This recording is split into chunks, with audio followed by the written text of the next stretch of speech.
Today GK के official YouTube channel में आपका स्वागत है। जैसा कि आप जानते हैं हम एचपी टेट की प्रिपरेशन कर रहे हैं, एचपी टेट जून 2025, जिसमें हम साइकोलॉजी सेक्शन के ऊपर फोकस कर रहे हैं। आज हम आपके लिए साइकोलॉजी का पार्ट 23 नंबर का चैप्टर आपके लिए लेकर आ चुके हैं, जिसमें आज हम बात करेंगे लर्निंग डिसेबिलिटीज के बारे में। लर्निंग डिसेबिलिटीज के बारे में जानेंगे कि क्या होती है लर्निंग डिसेबिलिटीज, और बहुत सारी लर्निंग डिसेबिलिटीज के बारे में बात करेंगे। डिसलेक्सिया, डिस्ग्राफिया, डिस्कैलकुलिया, सभी से जहां से भी आपके एग्जाम में क्वेश्चन बनता है सभी पॉइंट्स को डिस्कस करेंगे। आप जानते हैं इंपॉर्टेंट टॉपिक है, बन जाता है 1 से 2 क्वेश्चन इस टॉपिक से भी, तो डिटेल में जो है वो यहाँ पे बात कर लेते हैं। सबसे पहले आप जो हमारा जो आज का टॉपिक है लर्निंग डिसेबिलिटी, उसके बारे में जान लेते हैं कि लर्निंग डिसेबिलिटी आखिरकार जो है वो होता क्या है। लर्निंग डिसेबिलिटी 2 वर्ड के कॉम्बिनेशन से मिलकर बना है, लर्निंग और डिसेबिलिटी। लर्निंग और डिसेबिलिटी। सबसे पहले लर्निंग, आप जानते हैं कि लर्निंग क्या होता है। लर्निंग होता है acquisition of knowledge and skill. Skill को और नॉलेज को एक्वायर करना थ्रू एक्सपीरियंस और स्टडी। एक्सपीरियंस से, स्टडी से, ट्रेनिंग से जो है वो जब हम नॉलेज और स्किल को एक्वायर करते हैं तो उसे क्या कहते हैं, लर्निंग कहते हैं। जबकि डिसेबिलिटी क्या होता है, डिसेबिलिटी होता है physical and mental issue, a person not able to perform basic task. Disability होता है एक तरीके से फिजिकल और मेंटल इशू एक पर्सन में, एक या फिर एक चिल्ड्रन में आप कह सकते हो, जिससे वो जो है वो कोई टास्क है उसे जो है वो अच्छे से नहीं कर पा रहा है, वो है डिसेबिलिटी। अगर हम इन दोनों टर्म्स को कंबाइन कर दिया जाए, लर्निंग डिसेबिलिटी यानी कि किस चीज में जो है वो बच्चा जो है वो कौन से टास्क को जो है वो अच्छे से नहीं कर पा रहा है, किस टास्क में उससे जो है वो बाधा उसके आ रही है, तो वो लर्निंग में, लर्निंग डिसेबिलिटी की हम बात कर रहे हैं कि लर्न जो है वो अच्छे से नहीं कर पा रहा है, यानी कि उसे क्या है, लर्निंग डिसेबिलिटी उसे नाम देते हैं। तो लर्निंग डिसेबिलिटी का जो कंसेप्ट है वो सबसे पहले दिया था। लर्निंग डिसेबिलिटी का जो कंसेप्ट है, टर्म है लर्निंग डिसेबिलिटी, वो सबसे पहले यूज किया था सैमुअल किर्क ने। सैमुअल किर्क, एचपी टेट का प्रीवियस ईयर का ये क्वेश्चन है कि लर्निंग जो डिसेबिलिटी है वो टर्म जो है वो सबसे पहले किसने दी थी, वो दी थी सैमुअल किर्क ने। और लर्निंग डिसेबिलिटी का सिंपल सा मीनिंग है कि लर्निंग में क्या आ रहा है, इशू आ रहा है कि लर्न जो है वो एक पर्सन, एक चिल्ड्रन जो है वो अच्छे से नहीं अगर कर पाए, कोई दिक्कत उन्हें आ रही है, कोई प्रॉब्लम आ रही है, फिजिकल और मेंटल इशू हो रहा है लर्निंग में, तो उसे क्या कहते हैं, उसे लर्निंग डिसेबिलिटी कहते हैं। तो हम जो है वो कुछ लर्निंग डिसेबिलिटी की बात यहाँ पे करेंगे, जैसे कि dyslexia, dysgraphia, dyscalculia, dysphagia, dyspraxia, ADHD क्या होता है, ऑटिज्म क्या होता है, ये सभी के बारे में बात करेंगे। ये क्या है, एक तरीके से लर्निंग डिसेबिलिटीज की जो है वो टाइप है। ओके, तो बात करते हैं एक एक करके। लर्निंग डिसेबिलिटी में सबसे पहले बात करते हैं डिसलेक्सिया से। डिसलेक्सिया क्या होता है, डिसलेक्सिया होता है रीडिंग रिलेटेड डिसऑर्डर। जो यहाँ पे ये पॉइंट लिखे हैं यही आपसे एग्जाम में पूछे जाते हैं। पूछा जाता है कि डिसलेक्सिया जो है वो किस चीज से रिलेटेड एक डिसऑर्डर है, तो वो रीडिंग से रिलेटेड एक प्रॉब्लम है डिसलेक्सिया। इसमें क्या होता है कि एक पर्सन या फिर एक बच्चा क्या होता है, उसे रीडिंग में जो है वो प्रॉब्लम आती है, रीडिंग में उसे जो है वो इशू उसके होते हैं। कैसे इशू, देखिए बच्चे को जो है वो वर्ड्स जब वो रीड कर रहा होता है तो वर्ड को एक तो पहचानने में दिक्कत होगी, पहचान लेता है तो उससे जो है वो उल्टे दिखाई देंगे। जैसे कि यहाँ पे एग्जांपल लिखा है डॉग, डॉग की जगह क्या उसे दिख रहा है गॉड, तो इस तरीके से कंफ्यूजन रहती है डॉग गॉड में, ऑन ऑन में, या फिर ऑन को वो नो पड़ेगा। इस तरीके से डिसलेक्सिया में क्या होगा, रीडिंग रिलेटेड ये डिसऑर्डर है, बच्चे को क्या होगा, रीडिंग से रिलेटेड जो है वो इशू होंगे। जैसे कि यहाँ पे है, बच्चा क्या रहेगा, कंफ्यूज रहेगा जब वो बुक्स यहाँ पे वो देखिए रीड कर रहा है।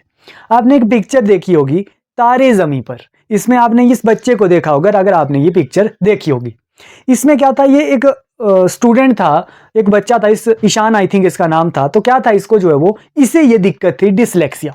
इसे क्या था, इसे जो है वो वर्ड्स में कंफ्यूजन रहती थी, डॉग को जो है वो गॉड की तरह उसे लगता था, यानी कि कंफ्यूजन वर्ड्स में कब, रीडिंग करते हुए। तो ये एक तरीके से डिसलेक्सिया का एग्जाम्पल था। तो आपको ये सिंपल सा पॉइंट याद रखना है कि डिसलेक्सिया किस चीज से रिलेटेड है, रीडिंग रिलेटेड ये डिसऑर्डर है। इतना सा सिंपल पॉइंट याद रखिए। नेक्स्ट बात करते हैं डिस्ग्राफिया, सेकंड नंबर पे है डिस्ग्राफिया। डिस्ग्राफिया क्या होता है? Writing related disorder. जिस तरीके से डिसलेक्सिया रीडिंग से रिलेटेड था, उसी तरीके से डिस्ग्राफिया राइटिंग से रिलेटेड जो है वो एक डिसऑर्डर है। देखिए अब क्या होगा, एक पर्सन को या फिर एक बच्चे को राइटिंग से रिलेटेड जो है वो दिक्कत आएगी, उसे जो है वो वर्ड लिखने में प्रॉब्लम होगी, उसे जो है वो वर्ड्स में कंफ्यूजन रहेगी कि कौन सा वर्ड जो है वो लिखती बार जो है वो कौन सा वर्ड आई, या फिर जैसे यहाँ पे इस तरीके से कुछ ये वर्ड लिखे हैं, तो इस तरीके से कंफ्यूजन रहती है स्टूडेंट को या फिर एक बच्चे को कि किस तरीके से मैं लिखूँ, कौन सा वर्ड आएगा। तो ये भी एक तरीके से क्या है, फिजिकल एंड मेंटल डिसऑर्डर हम इसे कह सकते हैं। उसे क्या नाम दिया है? उसे नाम दिया है डिसग्राफिया का नाम दिया है, जिसमें जो है वो राइटिंग से रिलेटेड जो है वो इशू आते हैं। तो डिसलेक्सिया हमने कवर किया रीडिंग रिलेटेड, डिसग्राफिया आपने याद रखना है राइटिंग से रिलेटेड। ओके, सिंपल से आपको पॉइंट याद रखने हैं। रीडिंग किससे रिलेटेड है? राइटिंग से रिलेटेड। किसे कहा गया है? डिसग्राफिया को कहा गया है। नेक्स्ट हम बात करते हैं डिसकैलकुलिया। डिसकैलकुलिया क्या है? डिसकैलकुलिया है रिलेटेड टू मैथ्स यानी कि difficulty in understanding number based information. अब इस डिसकैलकुलिया किसे कहा है? किस लर्निंग डिसेबिलिटी को डिसकैलकुलिया कहा है? कि जिसमें एक पर्सन को क्या होगा, मैथ से रिलेटेड, नंबर से रिलेटेड जो है वो प्रॉब्लम आएगी, यानी कि वो कुछ नंबर से रिलेटेड जो प्रॉब्लम होगी उसे जो है वो सॉल्व करने में दिक्कत आएगी, वो सॉल्व जो है वो अच्छे से नहीं कर पाएगा, कंफ्यूजन उसे रहेगी नंबर्स में। तो उस नंबर से रिलेटेड, मैथ से रिलेटेड जो डिसऑर्डर है, मेंटल डिसऑर्डर, उसे जो है वो डिसकैलकुलिया लर्निंग डिसेबिलिटी कहा है। क्या कहा है? डिसकैलकुलिया। तो ये तीन हमने पढ़ लिया, dyslexia reading related, dysgraphia writing related and dyscalculia number से रिलेटेड। नेक्स्ट बात करते हैं, नेक्स्ट है डिस्फेजिया। डिस्फेजिया होता है, अभी आपको याद रखना है, डिस्फेजिया लैंग्वेज से रिलेटेड। डिस्फेजिया को एफेजिया भी कई बार कहा जाता है। अब डिस्फेजिया में क्या होता है? लैंग्वेज से रिलेटेड जो है वो दिक्कत आएगी, यानी कि जैसे लैंग्वेज, जैसे हिंदी, इंग्लिश, कोई स्पेसिफिक लैंग्वेज है, उससे जो है वो समझने में जो है वो प्रॉब्लम रहेगी एक पर्सन को या फिर एक चिल्ड्रन को। तो वो लैंग्वेज से रिलेटेड जो डिसऑर्डर होता है वो, उसे जो है वो डिस्फेजिया कहते हैं। डिस्फेजिया हो गया। नेक्स्ट बात करते हैं dyspraxia.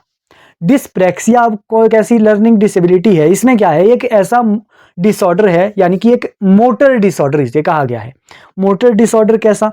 Difficulty in muscle control which cause problem with movement and coordination. इस केस में क्या होगा कि एक पर्सन या फिर एक बच्चा क्या करेगा, उससे जो है वो कोऑर्डिनेट, माइंड और बॉडी के बीच में कोऑर्डिनेशन में जो है वो दिक्कत आएगी। जैसे कि वो जो है वो एक साथ अपनी बॉडी और माइंड को जो है वो कंट्रोल नहीं कर पाएगा। जैसे कि एग्जांपल हम यहाँ पे लेते हैं, जैसे कोई फिजिकल एक्टिविटी एक कोई पर्सन कर रहा है, जैसे एक जो है वो पर्सन को, जिससे जो है वो डिस्प्रैक्सिया है, जिसे जो है वो ये डिसऑर्डर है, वो उससे क्या कर दिया जाए कि एक बॉल जो है वो दे दी जाए।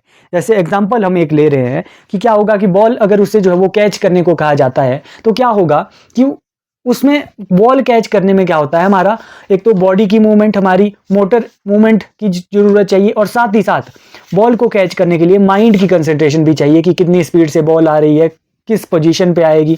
तो क्या होगा कि इस केस में इस डिस्प्रैक्सिया जिस पर्सन को होगा, वो अपने बॉडी और माइंड के बीच में जो है वो कोऑर्डिनेट नहीं कर पाता है अच्छे से, तो कैच वो अच्छे से नहीं पकड़ पाएगा। तो जिससे ये प्रॉब्लम होती है, तो ये जिसे डिस्प्रैक्सिया मेंटल डिसऑर्डर होता है, वो जो है वो उसे इस तरीके का डिसऑर्डर है कि बॉडी और माइंड जो है वो अच्छे से कोऑर्डिनेट नहीं कर पाता है। यही आपको जो है वो सिंपल सा पॉइंट याद इसमें रखना है। ओके, कौन कौन से हमने पढ़ लिए, एक बार रिवाइज कर लेते हैं। देखिए, सबसे पहले डिसलेक्सिया हमने पढ़ा, रीडिंग रिलेटेड था। डिसग्राफिया राइटिंग से रिलेटेड था। डिसकैलकुलिया नंबर से रिलेटेड था। उसके बाद डिस्फेजिया लैंग्वेज से रिलेटेड था। और डिस्प्रैक्सिया जो है वो माइंड और जो है वो मूवमेंट और माइंड में जो है वो कोऑर्डिनेट जो है वो बच्चा नहीं कर पा रहा था, या फिर एक पर्सन नहीं कर पाता था। तो ये 5 हमने कर लिए। और भी कुछ है, जैसे कि एक है ADHD। ADHD क्या है? ADHD की कई बार फुल फॉर्म भी पूछ ली जाती है। ADHD है attention deficit hyper activity disorder. ये भी एक तरीके का डिसऑर्डर है। कैसा? अटेंशन डिफिक्ट, यानी कि इस केस में क्या होगा, पर्सन अटेंशन नहीं दे पाता है, अटेंशन किसी चीज पर फोकस नहीं कर पाता है और हाइपर एक्टिव होता है। तो ये आपको याद रखना है, ADHD, अटेंशन फोकस नहीं होगा किसी चीज पे। ओके, नेक्स्ट है, एक है ऑटिज्म। ऑटिज्म इंपॉर्टेंट है, कई बार पूछ लिया जाता है ऑटिज्म से भी क्वेश्चन कि ये भी एक तरीके का डिसऑर्डर है, how people interact with other, communicate, learn and behave. इस ऑटिज्म में क्या होता है कि एक पर्सन जो है वो अच्छे से इंटरेक्ट नहीं कर पाता है, कम्युनिकेट नहीं कर पाता है किसी दूसरे पर्सन के साथ, तो वो भी एक तरीके का डिसऑर्डर ही हम कहते हैं, क्या उसे कहते हैं, ऑटिज्म कहते हैं। परफॉर्म रेपिटेटिव मूवमेंट, उस जिससे जो है वो ये दिक्कत होगी, वो जो है वो रेपिटेटिव मूवमेंट करता है, सच एज रॉकिंग, स्पिनिंग, उसे जो है वो घूमना ज़्यादा पसंद नहीं होता है, लोगों से बात करना पसंद नहीं होगा, तो ये ऑटिज्म के साइन है। ओके, तो ये हमने कुछ डिसेबिलिटीज यहाँ पे डिस्कस कर ली। ये देखिए, सबसे पहले हमने डिसलेक्सिया पढ़ा, रीडिंग रिलेटेड, डिसग्राफिया हमने कवर किया, राइटिंग रिलेटेड, डिसकैलकुलिया नंबर से रिलेटेड, डिसफेजिया हमने लैंग्वेज से रिलेटेड किया, डिसप्रेक्सिया हमने जो है वो जब बॉडी और माइंड अच्छे से कोऑर्डिनेट नहीं कर पाता है, ADHD attention deficit hyper activity disorder, और ऑटिज्म यानी कि जो है वो इंटरेक्शन कम्युनिकेशन में जो है वो दिक्कत। तो ये सभी आपको थोड़े थोड़े से, ये जो मैंने आपको पॉइंट बताया कि कौन सा राइटिंग से रिलेटेड है, कौन सा रीडिंग से रिलेटेड है, लैंग्वेज से रिलेटेड है, सिंपल क्वेश्चन यहाँ से आपसे पूछे जाते हैं। हमने ये एग्जाम पॉइंट ऑफ व्यू से जो है वो आपके लिए टू द पॉइंट यहाँ पे मैंने बात की है, डिटेल में मैं इस कंसेप्ट में नहीं गया क्योंकि क्वेश्चन बनेगा तो सिंपल यहाँ से बनने वाला है। तो हमने ये सभी लर्निंग डिसेबिलिटीज़ को जाना, एक एक करके जो है वो बात भी की थोड़ी डिटेल में। ओके, अब यहाँ से आपका जो है वो एक क्वेश्चन, आपका यहाँ से कोई भी क्वेश्चन गलत नहीं होना चाहिए क्योंकि हमने ये पूरी बात कर ली है। वीडियो अगर आपको पसंद आती है, वीडियो को लाइक कीजिए और ज़्यादा से ज़्यादा जो है वो कमेंट कीजिए। एक क्वेश्चन का आंसर कमेंट बॉक्स में दीजिए कि जो डिसग्राफिया है वो किस चीज़ से रिलेटेड वो डिसऑर्डर है, वो रीडिंग से रिलेटेड है, राइटिंग से रिलेटेड है, नंबर से रिलेटेड है, तो वो आपका कमेंट आना चाहिए डिसग्राफिया के बारे में जो भी मैंने आपसे पॉइंट बताए हैं। वीडियो को ज़्यादा से ज़्यादा शेयर भी कीजिए ताकि जो है वो बहुत से जो है वो जो HP टेट की प्रिपरेशन कर रहे हैं उनकी सभी की जो है वो हेल्प मिल जाए। अगर आपको जो है वो PDF चाहिए तो आप क्या कर सकते हैं कि डिस्क्रिप्शन बॉक्स में इंस्टाग्राम पेज का जो है वो लिंक मिल जाएगा, वहाँ पे जो है वो आप इंस्टाग्राम में जो है वो डायरेक्ट मैसेज कीजिए, वहाँ पे आपको मिनिमम कॉस्ट पे PDF भी जो है वो इन सभी क्लासेस की हम प्रोवाइड कर देंगे। 23 चैप्टर जो है वो अब हमने कंप्लीट कर लिए हैं, पिछले आप सभी चैप्टर्स जाके जरूर देख ले, डेफिनेटली वहाँ से भी आपको बेनिफिट मिलेगा आपके HP टेट एग्जाम में। थैंक यू सो मच, मिलते हैं नेक्स्ट वीडियो के साथ। आप रिवीजन अपना करते रहिए और अपना ध्यान रखिए। Thank you so much.